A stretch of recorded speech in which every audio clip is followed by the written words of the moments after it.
ഇന്ന് നമ്മുടെ ഇടയിൽ പലരും പ്രായഭേദമന്യേ പറയുന്ന ഒരു കംപ്ലൈൻ്റ് ആണ് കൈകാലുകൾക്ക് തരിപ്പ് അല്ലെങ്കിൽ പുകച്ചിൽ, ഉള്ളംകാല് പുകച്ചിൽ തുടങ്ങിയ ബുദ്ധിമുട്ടുകളൊക്കെ. ഓട്ടോണോമിക് എന്ന് പറയുമ്പോൾ തന്നെ നമ്മുടെ നിയന്ത്രണത്തിലല്ലാതെ പോകുന്ന നമ്മുടെ ശരീരത്തിലെ ചില പ്രവർത്തനങ്ങളാണ്.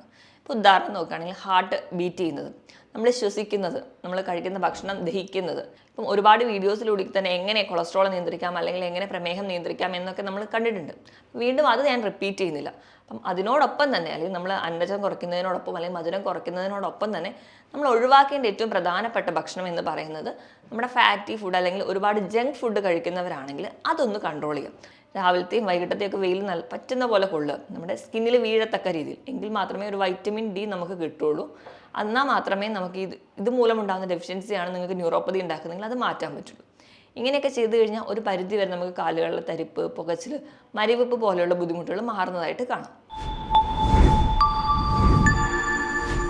ഹായ്, ഞാൻ ഡോക്ടർ പ്രിയ, QNB ഹെൽത്ത് കെയറിലെ ഹോമിയോപ്പതിക് ഫിസിഷ്യനാണ്. ഇന്ന് നമ്മുടെ ഇടയിൽ പലരും പ്രായഭേദമന്യേ പറയുന്ന ഒരു കംപ്ലൈൻ്റ് ആണ് കൈകാലുകൾക്ക് തരിപ്പ് അല്ലെങ്കിൽ പുകച്ചിൽ, ഉള്ളംകാല് പുകച്ചിൽ തുടങ്ങിയ ബുദ്ധിമുട്ടുകളൊക്കെ. ഒരു കാലഘട്ടം വരെ ഇത് പ്രായമായവരിൽ മാത്രമായിരുന്നു കണ്ടുവരുന്നത്. പക്ഷേ ഇന്ന് പല ജീവിതശൈലി രോഗങ്ങളും ഇങ്ങനെ മുളച്ച് വരുന്നത് കൊണ്ടാവണം ഇന്ന് പല പ്രായക്കാരിലും ഇത് കോമൺ കണ്ടീഷനായി മാറിയിട്ടുണ്ട്. എന്തുകൊണ്ടാണ് ഈ കൈകാലുകൾക്ക് തരിപ്പ് അല്ലെങ്കിൽ മരവിപ്പ് പോലെയുള്ള ബുദ്ധിമുട്ടുകൾ ഉണ്ടാവുന്നതെന്ന് നമുക്ക് നോക്കാം. അതിന് പ്രധാന കാരണം എന്ന് പറഞ്ഞിട്ടുണ്ടെങ്കിൽ നമുക്ക് ഈ തരിപ്പോ അല്ലെങ്കിൽ പുകച്ചിലോ അല്ലെങ്കിൽ വിറയൽ പോലുള്ള ബുദ്ധിമുട്ടുകളൊക്കെ ഉണ്ടാവണമെങ്കിൽ പ്രധാനമായും നമ്മുടെ ശരീരത്തിലെ നാഡികളെ ബാധിക്കുന്നത് കൊണ്ടാണ്. ഇന്ന് ഈ വീഡിയോയിലൂടെ നമുക്ക് നാഡികളെ ബാധിക്കുന്ന രോഗങ്ങളും അല്ലെങ്കിൽ ന്യൂറോപ്പതിയുടെ ചെറിയൊരു അവലോകനം നമുക്ക് നടത്താം. എന്താണ് ന്യൂറോപ്പതി എന്ന് നമുക്ക് നോക്കാം. ന്യൂറോപ്പതി എന്ന് പറയുമ്പോൾ പ്രധാനമായും നമ്മുടെ ശരീരത്തിലുള്ള നാഡികളെ ബാധിക്കുന്ന രോഗങ്ങൾ. നാഡികളെ മാത്രമല്ല, നാഡികൾക്ക് ഒരു ആവരണം പോലെ ചില കോശങ്ങളുണ്ട്, ഗ്ലയൽ സെൽസ് എന്നാണ് അതിനെ പറയുക. അവരെ ബാധിക്കുന്ന രോഗങ്ങളെയും നമുക്ക് ന്യൂറോപ്പതിയിൽ പെടുത്താം. നമ്മുടെ ശരീരത്തിൽ ഏകദേശം 7 ട്രില്യണോളം നാഡികളുണ്ട്. അതായത് പലതരത്തിലുള്ള നാഡികളുണ്ട്. നമ്മുടെ ശരീരത്തിലെ ഓരോ മെസ്സേജുകളും അടുത്തൊരു കോശങ്ങളിലേക്കോ അല്ലെങ്കിൽ മറ്റൊരു അവയവങ്ങളിലേക്കോ പാസ് ചെയ്യുന്നതൊക്കെ ഈ നാഡികളിലൂടെയാണ്. നമ്മുടെ ശരീരത്തിലെ എല്ലാ ഭാഗങ്ങളിലേക്കും ഈ നാഡികൾ സ്പ്രെഡ് ചെയ്തിട്ടുണ്ട്. ഇങ്ങനെ പലതരത്തിലുള്ള ന്യൂറോപ്പതികളാണ് ഇന്ന് നമ്മൾ കാണുന്നത്. അത് നമുക്ക് പല കാരണങ്ങൾ കൊണ്ടുണ്ടാവുന്നുണ്ട്. ആദ്യം നമുക്ക് എന്തൊക്കെ കാരണങ്ങൾ കൊണ്ടാണ് പ്രധാനമായും ന്യൂറോപ്പതി ഉണ്ടാവുന്നത് നോക്കാം. ഒരു പരിധി വരെ പ്രായമാകുമ്പോൾ നമുക്കറിയാം നമ്മുടെ കോശങ്ങളും നമ്മുടെ ശരീരത്തിലെ പല അവയവങ്ങളും അല്ലെങ്കിൽ നമ്മുടെ ശരീരത്തിലെ നാഡികളും ഒക്കെ ഒരു വെയർ ആൻഡ് ടിയർ, അതായത് തേയ്മാനവും അതുകൊണ്ടുണ്ടാകുന്ന പല ഡീജനറേഷൻസും കാണാറുണ്ട്. അതിൻ്റെ ഭാഗമായിട്ട് ഒരു പരിധി വരെ നാഡികൾ സംബന്ധിക്കുന്ന രോഗങ്ങൾ ഉണ്ടാവാറുണ്ട്. ഇത് കൂടാതെ തന്നെ നമ്മുടെ ജീവിതശൈലി രോഗങ്ങളായ പ്രമേഹം അല്ലെങ്കിൽ ഉയർന്ന രക്തസമ്മർദ്ദം അല്ലെങ്കിൽ കൊളസ്ട്രോൾ കൂടി നിൽക്കുന്ന കണ്ടീഷനിലൊക്കെ ആ ഒരു നാഡികളുടെ പ്രവർത്തനം കൃത്യമായി നടക്കാതെ വരുന്നു. അതിൻ്റെ ഭാഗമായിട്ട് നമുക്ക് ഈ തരത്തിൽ തരിപ്പോ മരവിപ്പോ പോലെയുള്ള ബുദ്ധിമുട്ടുകൾ ഉണ്ടാവുന്നത്.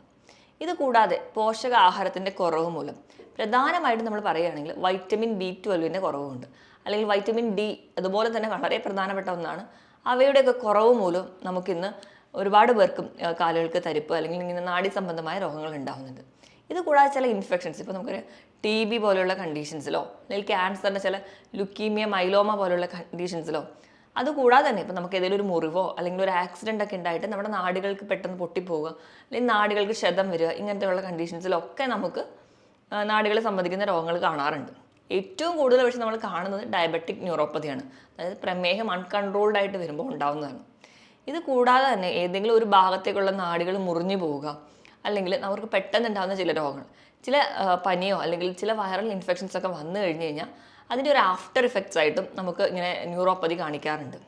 ഇത് കൂടാതെ തന്നെ മദ്യപാനം, പുകവലി പോലെയുള്ള ശീലങ്ങളുണ്ടെങ്കിൽ നമുക്കറിയാം കൃത്യമായിട്ട് നമ്മുടെ കോശങ്ങൾക്കോ അല്ലെങ്കിൽ നാഡികൾക്കോ പ്രവർത്തിക്കാൻ പറ്റില്ല.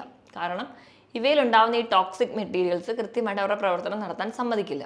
അതിൻ്റെ ഭാഗമായിട്ട് നമുക്ക് കാലുകൾക്ക് തരിപ്പ്, മരവിപ്പ് അല്ലെങ്കിൽ ഇങ്ങനെ പലതരത്തിലുള്ള ന്യൂറോപ്പതിയുടെ ലക്ഷണങ്ങൾ കാണിക്കാറുണ്ട്. ഇതിനോടൊപ്പം തന്നെ ചില വാദസംബന്ധമായ രോഗങ്ങൾ, ഇപ്പം ആമവാദം പോലെയുള്ള അല്ലെങ്കിൽ SLE പോലെയുള്ള കണ്ടീഷൻ ഉള്ളവർക്ക് ചില മരുന്നുകൾ കണ്ടിന്യൂസ് ആയിട്ട് ഉപയോഗിക്കുന്നതിൻ്റെ ഒരു സൈഡ് എഫക്റ്റ് ആയിട്ട് ഇവയിൽ ഒക്കെ ഈ ഒരു നാഡികളുടെ രോഗങ്ങൾ ഉണ്ടാവുന്നതായിട്ട് നമുക്ക് കാണാം. പ്രധാനമായിട്ടും ഈ ഒരു ന്യൂറോപ്പതിയെ നമ്മൾ 4ആയിട്ടാണ് ഡിവൈഡ് ചെയ്തിരിക്കുന്നത്. 4 ഏതൊക്കെയാണെന്ന് നോക്കിക്കഴിഞ്ഞാൽ peripheral neuropathy, autonomic neuropathy, focal neuropathy and cranial neuropathy. അത് നമുക്ക് പെരിഫറൽ ന്യൂറോപ്പതി എന്താണെന്ന് നോക്കാം. പെരിഫറൽ ന്യൂറോപ്പതി എന്ന് പറയുമ്പോൾ നമുക്കറിയാം നമ്മുടെ ഒരു നാഡീ വ്യവസ്ഥ എന്ന് പറയുമ്പോൾ നമ്മുടെ തലച്ചോറിൽ നിന്ന് ഉണ്ടാവുന്ന ഒരുപാട് ചെറിയ ചെറിയ നാഡികൾ ഉണ്ടാവാം. അതിൽ നിന്ന് താഴേക്ക് വരുമ്പോൾ നമ്മുടെ തലച്ചോറിൻ്റെ താഴേക്ക് കണ്ടിന്യൂ ചെയ്തുമ്പോൾ സുഷുമ്ന നാഡി ഉണ്ട്. അത് നമ്മുടെ കശേരുകളുടെ ഇടയിലൂടെ ഇങ്ങനെ പാസ് ചെയ്ത് നമ്മുടെ ശരീരത്തിൻ്റെ മറ്റ് പല അവയവങ്ങളിലേക്കും നമ്മുടെ ശരീരത്തിൻ്റെ വിരൽ തുമ്പിലേക്കും കാലിൻ്റെ തുമ്പിലേക്ക് വരെ സ്പ്രെഡ് ചെയ്ത് പോകുന്നുണ്ട്. അപ്പോൾ ഈ സുഷുമ്ന നാഡിയിലേക്ക് വരുന്ന ഈ ഒറിജിൻ ചെയ്യുന്ന ഈ ഒരു ബ്രാഞ്ച് അല്ലെങ്കിൽ ഈ ഒരു കൂട്ടമാണ് പെരിഫറൽ നെർവ്സ് എന്ന് പറയും. ഇവയ്ക്ക് എന്തെങ്കിലും ഒരു രോഗം സംബന്ധിച്ചാൽ അത് നമുക്ക് നാഡികൾ കശേരികൾക്കോ അല്ലെങ്കിൽ നമ്മുടെ ഡിസ്കുകൾക്ക് കംപ്ലയിൻറ്റ്സ് ആയാലാവാം, അല്ലെങ്കിൽ ഈ നാഡികൾക്ക് തന്നെ എന്തെങ്കിലും പ്രശ്നങ്ങൾ വന്നാലോ, അല്ലെങ്കിൽ നമുക്കറിയാം ഈ വെർട്ടിബ്രൽ കംപ്രഷൻ കൊണ്ടോ അങ്ങനത്തെ പല കണ്ടീഷൻസ് കൊണ്ട് ഉണ്ടാവുന്ന ഒരു ഗ്രൂപ്പ് ഓഫ് ന്യൂറോപ്പതിക്കൽ കണ്ടീഷൻസ് ആണ് പെരിഫറൽ ന്യൂറോപ്പതി എന്ന് പറയുക. ഈ പെരിഫറൽ ന്യൂറോപ്പതി എന്ന് പറയുമ്പോൾ നമ്മൾ ഒരുപാട് കേസിലും കാണുന്നൊരു സിംറ്റംസ് ഒക്കെയാണ് ഇവരും പ്രസൻറ്റ് ചെയ്യുക. തുടക്കം എപ്പോഴും മിക്കവാറും കേസിലും കാലിലായിരിക്കും. കാലിൽ അവർ പറയാറുണ്ട് കാലിൽ തരിപ്പുണ്ട്, പെരുപ്പുണ്ട്, പുകച്ചിൽ അനുഭവപ്പെടുന്നു, ഉള്ളം കാലിന് പുകച്ചിൽ, അവർ പല രീതിയിലുള്ള സെൻസേഷൻ. ഇത് നമ്മൾ ആ ഒരു ആദ്യത്തെ സ്റ്റേജിൽ തരിപ്പോ പെരുപ്പോ ഒന്നും വലിയ കാര്യമാക്കി എടുക്കില്ല. അപ്പോൾ അത് ഡെവലപ്പ് ചെയ്ത് പോകുമ്പോൾ അവർ പറയുന്ന ഒരുപാട് ബുദ്ധിമുട്ടുകൾ നമ്മൾ എപ്പോഴും കേൾക്കുന്നതാണ്. അവർ പറയും ചെരുപ്പിട്ട് കഴിഞ്ഞാൽ ചെരുപ്പിട്ട പോലെ തോന്നുന്നില്ല, എണീറ്റ് നടക്കുമ്പോൾ തറ അറിയാൻ പറ്റുന്നില്ല, ആ ഒരു സെൻസേഷൻ അവർക്ക് നഷ്ടപ്പെടുന്നു, പെട്ടെന്ന് വേച്ചു പോകുന്നു, വീഴാൻ പോകുന്നു തുടങ്ങിയ ബുദ്ധിമുട്ടുകളൊക്കെ പേഷ്യൻസ് നമ്മുടെ അടുത്ത് വന്ന് പറയാറുണ്ട്. ഇത് നമുക്ക് ഡെവലപ്പ് ചെയ്ത് വരുന്ന സമയത്ത് കൈകളിലെയും ബാധിക്കും. കൈകൾക്ക് തരിപ്പ് പല വീട്ടമ്മമാരും പറയുന്ന ഒരു കംപ്ലയിൻ്റ് ആണ്. പാത്രം കഴുകുമ്പോഴൊക്കെ ഭയങ്കര ബുദ്ധിമുട്ട് അനുഭവപ്പെടുന്നു, അതായത് ചൂലൊക്കെ എടുത്ത് മുറ്റം തൂക്കുമ്പോൾ ബുദ്ധിമുട്ട്. ചില പടമൊക്കെ വരയ്ക്കുന്നവരായിരുന്നു കാണണം.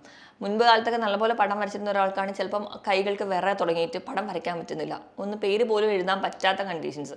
ഇങ്ങനെ ഒരുപാട് ബുദ്ധിമുട്ടുകൾ അവർ നമ്മുടെ മുമ്പിൽ പ്രസൻറ്റ് ചെയ്യാറുണ്ട്. ആ ഒരു സെൻസേഷൻ ലോസിലോട്ടൊക്കെ വരുമ്പോൾ ചിലർക്ക് തണുപ്പ് സെൻസേഷൻ ആയിരിക്കും നഷ്ടപ്പെടുന്നത്, ചിലർക്ക് ചൂട് തിരിച്ചറിയാൻ പറ്റുന്നില്ല.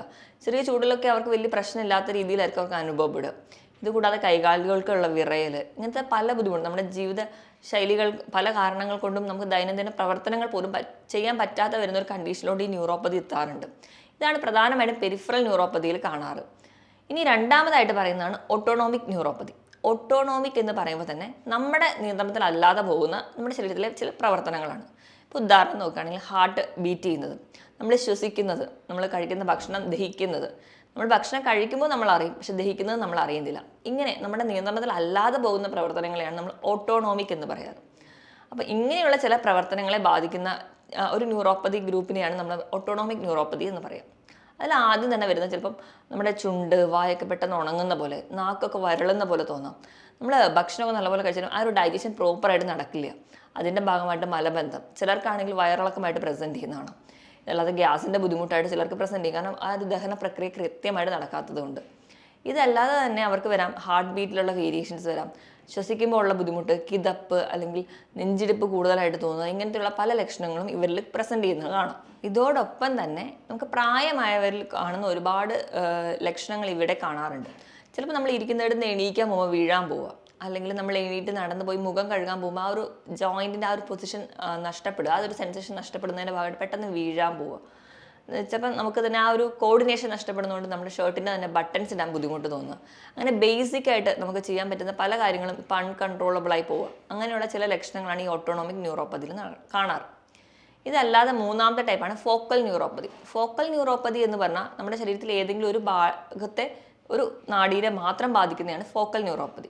ഇപ്പം നമ്മുടെ കയ്യിൽ പറയുകയാണെങ്കിൽ നമ്മൾ ചില ആൾക്കാർ പറയാറുണ്ട് ചെറുവിരൽ തൊട്ട് 3 വിരലുകൾ മാത്രം തരിക്കുക, അതുപോലെ തന്നെ കാലിൽ ആ ഒരു ചെറുവിരൽ തൊട്ട് അടുത്തുള്ള ബാക്കി 2 വിരളെയും കൂടെ ബാധിക്കുന്ന തരത്തിൽ മാത്രം ഒരു തരിപ്പ് അങ്ങനെ വരുന്ന കാണാറുണ്ട്.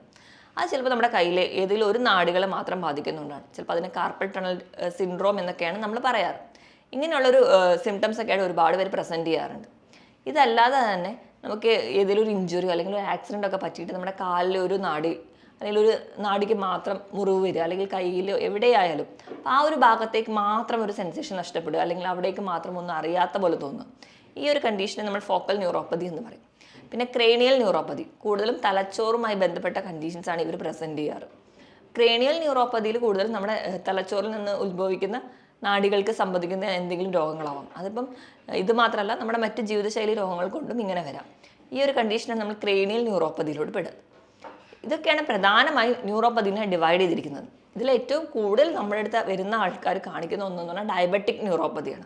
അതായത് പ്രമേഹം കൺട്രോൾ അല്ലാതെ പോകുന്ന കണ്ടീഷനിൽ നമ്മൾ തുടക്കത്തിൽ തന്നെ ചികിത്സിക്കാതിരിക്കുക, അല്ലെങ്കിൽ ചികിത്സിച്ചില്ലെങ്കിൽ പോലും പ്രമേഹം ഉണ്ടെന്ന് അറിഞ്ഞാൽ പോലും ഭക്ഷണം നിയന്ത്രിക്കാതിരിക്കുക, അല്ലെങ്കിൽ വേണ്ട രീതിയിലൊരു ഒരു ലൈഫ് സ്റ്റൈൽ മോഡിഫിക്കേഷൻ ഒന്നും ചെയ്തിട്ടില്ലെങ്കിൽ അതുമൂലം ഉണ്ടാവുന്ന ന്യൂറോപ്പതിനെയാണ് നമ്മൾ ഡയബറ്റിക് ന്യൂറോപ്പതി എന്ന് പറയും. ഡയബറ്റിസ് അഡ്വാൻസ് ചെയ്ത് പോകുന്ന കണ്ടീഷൻസിൽ ഈ പ്രമേഹം അല്ലെങ്കിൽ നമ്മുടെ ഗ്ലൂക്കോസ് മോളിക്യൂൾസ് നമ്മുടെ നാഡികളിലും നമ്മുടെ രക്തക്കുഴലിലൊക്കെ ബാധിക്കുന്നതിൻ്റെ ഭാഗമായിട്ടാണ് ഈ ഡയബറ്റിക് ന്യൂറോപ്പതി വരും. ഡയബറ്റിക് ന്യൂറോപ്പതിയിലും ആദ്യം തന്നെ പേഷ്യൻസ് മിക്കവാറും പറയുന്നത് കാലുകൾക്ക് തരിപ്പായിട്ട്, കാലിൻ്റെ വിരലുകൾക്ക് തരിപ്പ്, അതായത് തണുപ്പടിക്കുമ്പോൾ ഭയങ്കര ബുദ്ധിമുട്ടാണ് ഡോക്ടറെ എന്നൊക്കെ പറയുന്ന ഒരുപാട് കണ്ടീഷൻസ് നമ്മൾ കാണാറുണ്ട്. ഇതുകൂടാതെ കൈകാലുകളിൽ മാത്രമല്ല, നമുക്ക് ആ ഒരു സെൻസേഷൻ നഷ്ടപ്പെടുന്നു. ചിലർക്ക് ചൂടറിയുന്നില്ല, തണുപ്പ് അറിയുന്നില്ല, ഇങ്ങനെയൊക്കെ വരുന്നു. ചിലപ്പോൾ ഒരു മുറിവുണ്ടായാൽ പോലും വേദന അറിയുന്നില്ല. അതായത് എല്ലാ തരത്തിലുള്ള സെൻസേഷൻസും അവർക്ക് നഷ്ടപ്പെട്ടിട്ടുണ്ടാവും. അതുകൊണ്ട് തന്നെ ഈ മുറിവ് അവർ അറിയാതെ പോകുന്നതിൻ്റെ ഭാഗമായിട്ട് ചിലപ്പോൾ ഇതൊരു വ്രണം, ചെറിയൊരു വ്രണമായിരുന്നു, അത് ചിലപ്പോൾ അൾസറായി മാറിയിട്ടുണ്ടാവും. അങ്ങനെ അൾസർ കൂടി വരുന്ന കണ്ടീഷൻസിലൊക്കെയാണ് ചിലപ്പോൾ നമ്മൾ കാലിലാണ് കൂടുതൽ നമുക്ക് മുറിവുകൾ വരുന്നതും. നമ്മൾ ചെരുപ്പിടുമ്പോൾ ഒക്കെ ആ ഒരു ബുദ്ധിമുട്ടുള്ളതുകൊണ്ട് ചിലപ്പോൾ ചെരുപ്പിടാതെ നടക്കും. അതൊക്കെ ഒരു ഡയബറ്റിക് ഫൂട്ടിലോട്ട് വരുന്നുണ്ട്. അങ്ങനെ നമ്മുടെ കാലിലെ വിരലോ അല്ലെങ്കിൽ കാലോ തന്നെ മുറിച്ച് മാറ്റുന്ന ഒരുപാട് കണ്ടീഷൻസ് നമ്മുടെ ചുറ്റിലുമുണ്ട്. നമ്മൾ ശ്രദ്ധിക്കാതെ പോകുന്നതുകൊണ്ട് ഉണ്ടാവുന്ന ഒരു കണ്ടീഷനാണ്, അല്ലെങ്കിൽ പ്രമേഹം നിയന്ത്രിക്കാതെ പോകുമ്പോൾ ഉണ്ടാകുന്ന ഒരു കോംപ്ലിക്കേഷൻ മാത്രമാണ് ഡയബറ്റിക് ന്യൂറോപ്പതി. അപ്പോൾ ഇങ്ങനെ എന്താ പറയുക, പ്രമേഹമൊക്കെ ഉണ്ടെങ്കിൽ അല്ലെങ്കിൽ പാരമ്പര്യമായിട്ട് പ്രമേഹം ഉണ്ടെങ്കിൽ നമ്മൾ ചെയ്യേണ്ടത് എന്താണെന്ന് വെച്ചിട്ടുണ്ടെങ്കിൽ, നമ്മൾ വർഷത്തിലൊരിക്കലെങ്കിലും ഇങ്ങനെ ഒരു ന്യൂറോപ്പതിക് ടെസ്റ്റുകളൊക്കെ ചെയ്യുക. നമ്മുടെ കാലുകളൊക്കെ എന്നും വൈകുന്നേരം കുളിക്കുന്നതിന് മുൻപായിട്ട് തന്നെ പരിശോധിക്കുക, എന്തെങ്കിലും മുറിവുകളൊക്കെ ഉണ്ടോ. ചിലപ്പോൾ നമുക്ക് വേദന അറിയുന്നില്ലാത്തത് കൊണ്ട് നമ്മൾ ശ്രദ്ധിക്കപ്പെടാതെ പോകുന്നതാവാം. നമ്മുടെ വീട്ടിൽ ഓരോരുത്തർക്ക് ആർക്കെങ്കിലും ഒരാൾക്ക് പ്രമേഹമുണ്ട്, അച്ഛനോ അമ്മയ്ക്കോ പ്രമേഹമുണ്ടെങ്കിൽ കുട്ടികൾ തന്നെ ശ്രദ്ധിക്കണം. എന്താ അവരുടെ കാലിൽ മുറിവുകളൊക്കെ ഉണ്ടോ എന്ന് നോക്കിയിട്ട് വേണം അവരെ സംരക്ഷിക്കാൻ. എങ്കിൽ മാത്രമേ ഈ ഒരു കോംപ്ലിക്കേഷനിലോട്ട് പോവാതിരിക്കുകയുള്ളൂ. ഇതോടൊപ്പം തന്നെ കാണുന്ന ഒരു കണ്ടീഷനാണ് ഗില്ലൻ ബാരി സിൻഡ്രോം. അതൊരു റെയർ കണ്ടീഷനാണ്. നമ്മുടെ ശരീരത്തിലെ പ്രതിരോധ ശേഷി ഈ നാടുകൾക്ക് എതിരെ പ്രവർത്തിക്കുന്ന ഒരു കണ്ടീഷനാണ്. ഇതൊക്കെയാണ് പ്രധാനമായും ന്യൂറോപ്പതിയിൽ വരുന്ന കണ്ടീഷൻസ്. ഇനി നമുക്ക് എങ്ങനെ ഒരു ന്യൂറോപ്പതി കണ്ടുപിടിക്കാം? അപ്പം ഒന്നാമത് നമ്മൾ ക്ലിനിക്കിലൊക്കെ വരുമ്പോൾ ആ ഒരു ലക്ഷണങ്ങൾ വെച്ചിട്ടാണ് നമ്മൾ തിരിച്ചറിയാം ഇതൊരു ന്യൂറോപ്പതിക് കണ്ടീഷനാണ്. പിന്നെ ഒരു ഡയഗ്നോസിസിലോട് വരുമ്പോൾ നമുക്ക് നെർവ് കണ്ടക്ഷൻ സ്റ്റഡി ചെയ്യാറുണ്ട്. ഇത് ആ നാടുകളിലൂടെ മെസ്സേജ് പാസ് ചെയ്യുന്നത് അനുസരിച്ചിട്ട്. പിന്നെ ഇലക്ട്രോ മയോഗ്രാം ചെയ്യാറുണ്ട്, അതായത് നാടുകളിൽ നിന്ന് പേശികളിലോട്ട് എങ്ങനെ മെസ്സേജ് പാസ് ചെയ്യുന്നു എന്നൊക്കെ നോക്കിയിട്ടുണ്ട്. ഇനി മറ്റ് രോഗങ്ങളുമായി ബന്ധപ്പെട്ടിട്ടാണ് വരുന്നതെങ്കിൽ നമ്മൾ അതിന് വേണ്ടിയിട്ടുള്ള സ്ക്രീനിങ് ടെസ്റ്റും കൂടി ചെയ്യാറുണ്ട്. പ്രമേഹ രോഗികൾക്കാണെങ്കിൽ നമ്മൾ അതിനുവേണ്ടി HbA1c അല്ലെങ്കിൽ മറ്റ് ടെസ്റ്റുകൾക്കോ വേണ്ടി വിടും. BP ഉയർന്ന, തൈറോയിഡിൻ്റെ മൂലം അല്ലെങ്കിൽ കൊളസ്ട്രോൾ കൂടുതൽ അല്ലെങ്കിൽ അങ്ങനെ മറ്റ് രോഗങ്ങൾ കൊണ്ടാണ് വരുന്നതെങ്കിൽ നമ്മൾ അതിന് വേണ്ടി റിലേറ്റഡ് ആയിട്ടുള്ള ടെസ്റ്റുകൾ നിർബന്ധമായും ചെയ്താൽ മാത്രമേ ഈ ന്യൂറോപ്പതി കംപ്ലീറ്റ് ആയിട്ട് നമുക്കൊന്ന് കൺട്രോൾ ചെയ്യാൻ പറ്റുള്ളൂ. ഇനി നമ്മൾ മാനേജ്മെൻറ്റ് സൈഡിലോട്ട് വരുമ്പോൾ നമുക്കറിയാം നമ്മുടെ ജീവിതശൈലി രോഗങ്ങൾ ചിലതെല്ലാം നമുക്കിന്ന് ന്യൂറോപ്പതി കണ്ടീഷൻസ് ഉണ്ടാക്കുന്നുണ്ടെന്ന്. അപ്പോൾ നമ്മൾ അവോയ്ഡ് ചെയ്യുന്ന ഭക്ഷണങ്ങൾ നോക്കുമ്പോൾ ഞാൻ ഈ പറഞ്ഞ രീതിയിൽ ഇപ്പം എന്തെങ്കിലും ഒരു കാരണങ്ങൾ ഉള്ളവരാണെങ്കിൽ, ഇപ്പം ഡയബറ്റീസോ അല്ലെങ്കിൽ BP, തൈറോയിഡ്, കൊളസ്ട്രോൾ പോലെയുള്ള ജീവിതശൈലി രോഗങ്ങൾ ഉള്ളവരാണെങ്കിൽ അത് ആദ്യം നിയന്ത്രിക്കുക. അത് നിയന്ത്രിക്കുമ്പോൾ തന്നെ ഒരു പരിധി വരെ നമുക്ക് ഈ കണ്ടീഷൻസ് ഒക്കെ കൺട്രോൾ ചെയ്യാൻ പറ്റും. അപ്പം അതിന് വേണ്ടി തന്നെയുള്ള ലൈഫ് സ്റ്റൈൽ മോഡിഫിക്കേഷൻ നടത്തുക. ഇപ്പം ഒരുപാട് വീഡിയോസിലൂടെ തന്നെ എങ്ങനെ കൊളസ്ട്രോൾ നിയന്ത്രിക്കാം അല്ലെങ്കിൽ എങ്ങനെ പ്രമേഹം നിയന്ത്രിക്കാം എന്നൊക്കെ നമ്മൾ കണ്ടിട്ടുണ്ട്. വീണ്ടും അത് ഞാൻ റിപ്പീറ്റ് ചെയ്യുന്നില്ല. അപ്പം അതിനോടൊപ്പം തന്നെ, അല്ലെങ്കിൽ നമ്മൾ അന്നജം കുറയ്ക്കുന്നതിനോടൊപ്പം അല്ലെങ്കിൽ മധുരം കുറയ്ക്കുന്നതിനോടൊപ്പം തന്നെ നമ്മൾ ഒഴിവാക്കേണ്ട ഏറ്റവും പ്രധാനപ്പെട്ട ഭക്ഷണം എന്ന് പറയുന്നത് നമ്മുടെ ഫാറ്റി ഫുഡ് അല്ലെങ്കിൽ ഒരുപാട് ജങ്ക് ഫുഡ് കഴിക്കുന്നവരാണെങ്കിൽ അതൊന്ന് കൺട്രോൾ ചെയ്യാം. നമ്മൾ ചെറുപ്പത്തിലെ ആ ഒരു ശീലമുള്ളവരാണെങ്കിൽ അത് ആദ്യം തന്നെ കൺട്രോൾ ചെയ്യുകയാണെങ്കിൽ ഒരു പരിധി വരെ കൺട്രോൾ ചെയ്യാൻ പറ്റും. കാരണം ഈ ഒരു ജങ്ക് ഫുഡ് എന്ന് പറയുമ്പോൾ അതിലുണ്ടാകുന്ന ഒരു എന്ന് പറഞ്ഞാൽ advanced glycation end product, AGE എന്ന് പറയുന്ന ഒരു പ്രൊഡക്റ്റ് ഉണ്ടാകുന്നുണ്ട്. അതായത് നമ്മൾ ഗ്രിൽഡ് ചിക്കനോ അല്ലെങ്കിൽ പ്രോസസ്ഡ് ഫുഡുകളൊക്കെ കഴിക്കുമ്പോൾ ഇതിൽ നിന്ന് നമ്മുടെ ശരീരത്തിലേക്ക് എത്തുന്ന ഒരു വസ്തുവാണ് AGE. ഇപ്പോൾ പ്രമേഹമൊക്കെ ഉള്ളവർക്കാണെങ്കിൽ ഈ AGEയും നമ്മുടെ ശരീരത്തിലെ ഗ്ലൂക്കോസും കൂടി ചേർന്നിട്ട് ഒരു കോംപ്ലക്സ് ഉണ്ടാവും. ഇവ നാഡികളെയൊക്കെ ഡിപ്പോസിഷനൊക്കെ വരുന്നതിൻ്റെ ഭാഗമായിട്ട് നമുക്ക് ന്യൂറോപ്പതി ഒരുപാട് കാണുന്നുണ്ട്. അതുകൊണ്ട് നമ്മൾ ഏറ്റവും ബേസിക് ആയിട്ട് ഈ ജങ്ക് ഫുഡും അല്ലെങ്കിൽ ഇങ്ങനെ ഒരുപാട് ഫാറ്റ് ആയിട്ടുള്ള ഫുഡും അല്ലെങ്കിൽ ഗ്രിൽഡ് ഭക്ഷണങ്ങളും നമ്മൾ ബാർബിക്യൂ പോലെയുള്ള ഭക്ഷണങ്ങളൊക്കെ കഴിക്കുന്നവരാണെങ്കിൽ അത് ആദ്യം ബേസിക്കലി കുറയ്ക്കും. അതിനോടൊപ്പം നമ്മുടെ അടിസ്ഥാനപരമായിട്ടുള്ള എന്ത് കാരണങ്ങൾ കൊണ്ടാണ് നമുക്ക് ന്യൂറോപ്പതി ഉണ്ടായതെന്ന് തിരിച്ചറിഞ്ഞ് അതുകൂടി റെഗുലേറ്റ് ചെയ്യുകയാണെങ്കിൽ ഒരു പരിധി വരെ നമുക്ക് കുറയ്ക്കാൻ പറ്റും. ഇനി നമ്മൾ എന്തൊക്കെ ഭക്ഷണം കഴിച്ചാലാണ് നമ്മുടെ നാടുകളുടെ പ്രവർത്തനം മെച്ചപ്പെടുത്താൻ പറ്റുക എന്ന് നോക്കാം. അതിന് ഒന്നാമത്തേതായിട്ട് പറയുന്നതാണ് alpha lipoic acid. Alpha lipoic acid എന്ന് പറയുമ്പോൾ നല്ലൊരു ആൻറ്റി ഓക്സിഡൻ്റ് ആണ്. ആൻറ്റി ഓക്സിഡൻ്റ് എന്ന് പറഞ്ഞാൽ നമ്മുടെ ശരീരത്തിൽ നമ്മുടെ കോശങ്ങളെയോ അല്ലെങ്കിൽ നാഡികളെയോ അല്ലെങ്കിൽ നമ്മുടെ മസിലുകളെയോ ഒക്കെ നശിപ്പിക്കുന്ന ഓക്സിഡേഷൻ പ്രവർത്തനങ്ങളെ തടയുന്നവരാണ് ആൻറ്റി ഓക്സിഡൻസ്. ഇവ കൂടുതലായിട്ടും കാണുന്നത് നമ്മുടെ ബീഫിൻ്റെയൊക്കെ ലിവറിൽ അല്ലെങ്കിൽ മട്ടൻ്റെയൊക്കെ ലിവറിൽ കാണുന്നുണ്ട്, ചെറിയ മത്സ്യങ്ങളിലും നട്ട്സിലും ഒക്കെ കാണുന്നുണ്ട്. ഇവ അധികമായിട്ട് കഴിക്കാൻ വേണ്ടി ശ്രദ്ധിക്കുക. ആഴ്ചയിൽ ഒരു 3-4 ദിവസമെങ്കിലും ഇവ കഴിക്കുകയാണ്. മറ്റ് രോഗങ്ങളൊന്നും ഇല്ലാത്തവരാണെങ്കിൽ ഇത് കഴിക്കുന്നത് നിങ്ങളുടെ നാടുകളുടെ പ്രവർത്തനം മെച്ചപ്പെടുത്തും. രണ്ടാമതായിട്ട് വൈറ്റമിൻ B12 അല്ലെങ്കിൽ തൈമിൻ. ഇവ കൂടുതലായിട്ടും കാണുന്നത് തവിടുള്ള ധാന്യങ്ങളിലാണ്. അതോടൊപ്പം തന്നെ നമ്മൾ ഇലക്കറികളൊക്കെ കഴിക്കുക, നല്ലപോലെ മുട്ടയൊക്കെ കഴിക്കുക. ഇവ സ്ഥിരമായി കഴിക്കുകയാണെങ്കിൽ നമുക്കൊരു പരിധി വരെ, അതായത് ഇപ്പം കറുത്ത ഒരു തരത്തിലുള്ള വലിയ പയർ വർഗ്ഗങ്ങളൊക്കെ ഉണ്ട്, അവയിലൊക്കെ ഈ വൈറ്റമിൻ B1 ധാരാളമായിട്ടുണ്ട്. വൈറ്റമിൻ B1ൻ്റെ ഒരു അഭാവം കൊണ്ടുണ്ടാകുന്ന ന്യൂറോപ്പതി ആണെങ്കിൽ അത് നമ്മൾ ഇത് കഴിക്കുന്നതിലൂടെ മാറുന്നതാണ്.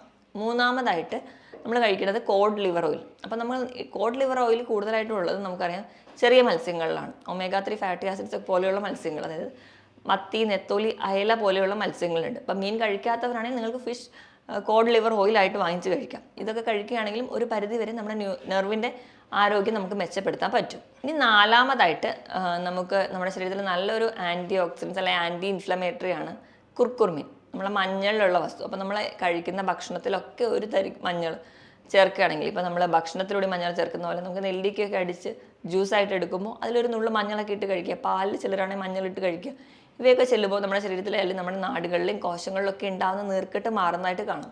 കുർക്കുമിൻ നല്ലൊരു ഓപ്ഷനാണ്. അടുത്തതായിട്ട് സിങ്ക് സ്ഥിരമായിട്ട് കഴിക്കണമെങ്കിൽ അതും നമുക്ക് നാടുകളിലെ പ്രവർത്തനം മെച്ചപ്പെടുത്തും. അതിനായിട്ട് നിങ്ങൾ ചെറിയ മത്സ്യങ്ങൾ കഴിക്കുക, ഷെല്ലുള്ള മത്സ്യങ്ങൾ, അതായത് ഞണ്ട്, കൊഞ്ച്, കക്ക പോലുള്ള മത്സ്യങ്ങളൊക്കെ സ്ഥിരമായിട്ട് കഴിക്കുക, ബീഫ് കഴിക്കുക. ഇവയൊക്കെ കഴിക്കുന്നത് വഴി നമുക്ക് സിങ്കിൻ്റെ പ്രൊഡക്ഷൻ കൂട്ടുന്നതായിട്ട് കാണാം. പിന്നെ വൈറ്റമിൻ B12 ധാരാളമായിട്ടും ഇലക്കറികളിലാണ്. ഇവയും സ്ഥിരമായിട്ട് കഴിക്കുകയാണെങ്കിൽ നമുക്കൊരു പരിധി വരെ ഈ ന്യൂറോപ്പതി റിലേറ്റഡ് ആയിട്ടുള്ള കംപ്ലയിൻറ്റ്സ്, കാലിൽ തരിപ്പ്, പെരുപ്പ് പോലുള്ള ബുദ്ധിമുട്ടുകൾ മാറാൻ പറ്റും. ഇനി നമുക്ക് വീട്ടിൽ തന്നെ ചെയ്യാവുന്ന ചെറിയ ഒരു ടിപ്സായിട്ട് നമുക്ക് പറയാവുന്ന ഒന്നാണ്, ഈ നാടുകളിലേക്കുള്ള ഒരു സ്റ്റിമുലസ് അല്ലെങ്കിൽ ഒരു സെൻസേഷൻ കൂട്ടാൻ വേണ്ടിയിട്ട് നമ്മൾ വൈകിട്ടൊക്കെ ആകുമ്പോൾ വീട്ടിൽ നിന്ന് ഒരു പാത്രത്തിൽ ഒരു ചെറു ചൂടുവെള്ളവും ഒരു പാത്രത്തിൽ തണുത്ത വെള്ളം എടുത്ത് വെക്കുക. തണുത്ത വെള്ളം എന്ന് പറയുമ്പോൾ നോർമൽ വാട്ടർ. അത് രണ്ടിലും മാറി മാറി മുക്കുക. ഒരു 5 സെക്കൻഡ് നമ്മൾ തണുത്ത വെള്ളത്തിൽ മുക്കുകയാണെങ്കിൽ അടുത്തതായിട്ട് ചൂടുവെള്ളത്തിൽ മുക്കുക. അങ്ങനെ കാല് മാറി മാറി മുക്കുമ്പോൾ ആ ഒരു സെൻസേഷൻ അല്ലെങ്കിൽ ആ ഒരു സ്റ്റിമുലസ് നമുക്ക് കൂട്ടാൻ പറ്റും. ഇതുപോലെ തന്നെ കാലിനിടയ്ക്കൊക്കെ നല്ല മസാജ് ചെയ്ത് കൊടുക്കുക, നല്ല രീതിയിലുള്ള വ്യായാമം കൊടുക്കുക. അതുപോലെ തന്നെ പ്രധാനമാണ് നമ്മുടെ കാലിലെ വണ്ണയ്ക്കുള്ള മസിൽസ്, അതായത് കാഫ് മസിൽസ്, നമ്മുടെ തൈസിലുള്ള മസിൽസിനൊക്കെ കുറച്ചുകൂടി സ്ട്രോങ് ആക്കുക. ഇതൊക്കെ നമ്മൾ ഒരു ചെറുപ്പം തൊട്ടേ തുടങ്ങുകയാണെങ്കിൽ നമുക്ക് നമ്മുടെ മസിൽസിൻ്റെ ആ ഒരു പ്രോപ്പർ കൺട്രാക്ഷനും റിലാക്സേഷനും ഒക്കെ നടക്കും. അപ്പോൾ നമ്മുടെ ബ്ലഡ് സപ്ലൈയും നെർവ് സപ്ലൈ ഒക്കെ കൃത്യമായിട്ട് നടക്കുന്നതായിട്ട് കാണാം. അതിന് വേണ്ടിയിട്ട് നമുക്ക് കാലിൻ്റെ വിരലിൽ കുത്തി പൊങ്ങിയിട്ട് താഴുക, പൊങ്ങുക എന്ന് ഇതൊരു റിപ്പീറ്റായിട്ട് ചെയ്യാം. അതുപോലെ തന്നെ സിറ്റപ്സ് ചെയ്യുക. അപ്പോൾ നമ്മുടെ തൈസിലെ മസിൽസൊക്കെ കുറച്ചുകൂടി സ്ട്രോങ് ആവും. അതുവഴിയൊക്കെ ഒരു പരിധി വരെ നമുക്ക് ന്യൂറോപ്പതി വരാതെ തടയുന്നത് നമുക്ക് സഹായിക്കും. അതുപോലെ നല്ലപോലെ വെയിൽ കൊള്ളുക. വൈറ്റമിൻ D ഡെഫിഷ്യൻസി ഒക്കെ ഉണ്ടെങ്കിൽ അത് മാറാൻ വേണ്ടിയിട്ട് നല്ലപോലെ വെയിൽ കൊള്ളുക എന്ന് പറയുമ്പോൾ ഒരു 5 മിനിറ്റോ 10 മിനിറ്റോ ആയാലും മതി. രാവിലത്തെയും വൈകിട്ടത്തെയൊക്കെ വെയിൽ പറ്റുന്ന പോലെ കൊള്ളുക, നമ്മുടെ സ്കിന്നിൽ വീഴത്തക്ക രീതിയിൽ. എങ്കിൽ മാത്രമേ ഒരു വൈറ്റമിൻ D നമുക്ക് കിട്ടുള്ളൂ. എന്നാൽ മാത്രമേ നമുക്ക് ഇതുമൂലമുണ്ടാകുന്ന ഡെഫിഷ്യൻസിയാണ് നിങ്ങൾക്ക് ന്യൂറോപ്പതി ഉണ്ടാക്കുന്നതെങ്കിൽ അത് മാറ്റാൻ പറ്റുള്ളൂ. ഇങ്ങനെയൊക്കെ ചെയ്തു കഴിഞ്ഞാൽ ഒരു പരിധി വരെ നമുക്ക് കാലുകളിലെ തരിപ്പ്, പുകച്ചിൽ, മരിവെപ്പ് പോലെയുള്ള ബുദ്ധിമുട്ടുകൾ മാറുന്നതായിട്ട് കാണാം. മറ്റൊരു ഹെൽത്ത് ടോപ്പിക്കുമായിട്ട് വീണ്ടും കാണുന്നത് വരെ നന്ദി.